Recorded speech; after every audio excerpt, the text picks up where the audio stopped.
Terkait terulangnya kasus operasi tangkap tangan yang menimpa dua hakim Mahkamah Konstitusi dari partai politik, sebagian publik menilai anggota parpol tidak layak menjadi hakim MK. Namun balik DPR membantah hal tersebut. Karena di Indonesia tak perlu ada dikotomi anggota parpol dan bukan. Yang terpenting saat ini, hakim MK yang terpilih mampu menegakkan konstitusi di Republik ini. Saat ditemui di ruang kerjanya, Ketua Balik DPR RI Supratman Andi Aktas mengatakan anggapan sebagian masyarakat anggota parpol bermasalah dari segi hukum.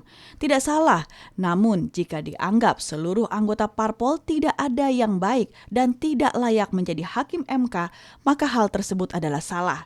Karena masih banyak kader parpol yang memiliki integritas dan kredibilitas mumpuni. Menurut Supratman, yang penting saat ini adalah bagaimana bisa menghasilkan hakim MK yang kredibel, amanah, dan berintegritas dalam menegakkan konstitusi di Indonesia.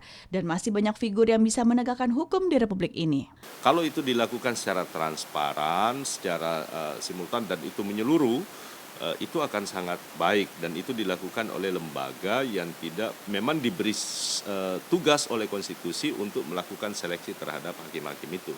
Nah, menurut saya yang paling benar dan yang paling ideal adalah proses seleksi terhadap hakim itu dikembalikan kepada Komisi Yudisial. Hal senada disampaikan Wakil Ketua Balik DPR RI Firman Subagio.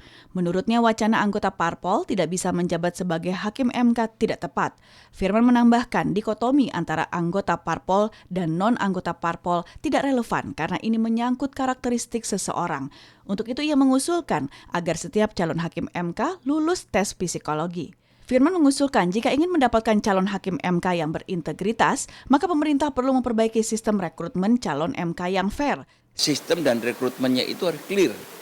Jangan sampai ada pihak-pihak yang memang punya kepentingan di dalamnya sehingga menempatkan orang-orang untuk diloloskan menjadi hakim Mahkamah Konstitusi. Ini nggak boleh.